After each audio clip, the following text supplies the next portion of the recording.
Have you ever felt your blood boil because of a toxic boss? Or maybe lost your cool over a nasty comment online? What about that one family member who just knows how to push all your buttons? We all deal with difficult people. But what if I told you there's an ancient philosophy that offers a powerful toolkit to handle these situations with grace and strength? Get ready, because today we're diving deep into Stoic social ethics. The Stoics, ancient Greek and Roman philosophers, weren't isolated thinkers meditating on mountaintops. They were deeply involved in public life, senators, merchants, even emperors. They had to navigate a world filled with the same challenges we face: gossip, betrayal, and plain old rudeness. Their solution wasn't to change others, but to master themselves. Let's start with one of the most destructive emotions: anger. The Stoic philosopher Seneca wrote an entire book on it, called On Anger. He saw anger not as a natural, uncontrollable force, but as a form of temporary madness. He argued that anger stems from a combination of surprise and a feeling of being wronged. We think they shouldn't have done that, and our sense of justice feels violated. But Seneca offers a perspective shift. He says the best revenge is to be unlike him who performed the injury. When someone is rude, angry, or unfair, responding with more anger only drags you down to their level. You surrender your own peace and rationality. Instead, the Stoic path is to pause, breathe, and choose a rational response over a reactive one. This isn't about suppressing anger. It's about understanding its root and deciding it's not a useful or productive emotion. This brings us to the great Roman emperor, Marcus Aurelius.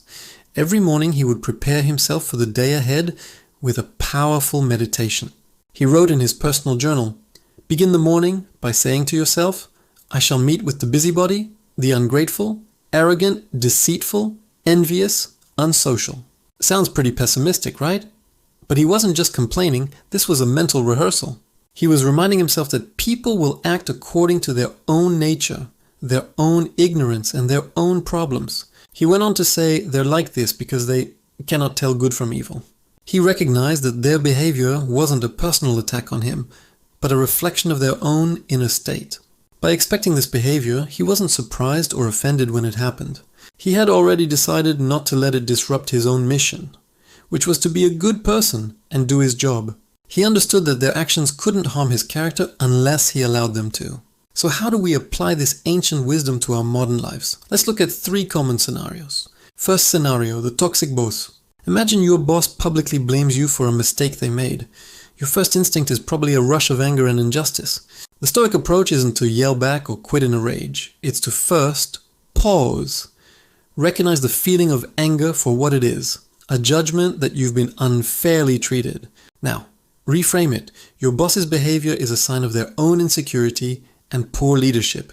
It's not a reflection of your worth. You can't control their actions, but you can control your response. You can calmly and professionally document what happened, seek a private conversation to clarify the facts, or simply choose to perform your job so well that their accusations lose all credibility.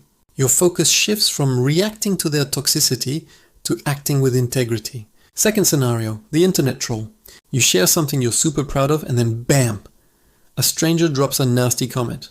That sting hits hard. But let's apply Marcus Aurelius' logic. This person doesn't know you. Their comment is a projection of their own misery or boredom. Getting into a flame war is exactly what they want. It gives them power over your emotions. The Stoic response: pity, not anger. You can delete the comment, block the user, or simply ignore it. You refuse to let a stranger with a keyboard dismantle your peace. You're protecting your inner tranquility from an external assault that has no real substance. And third scenario, the judgmental family member.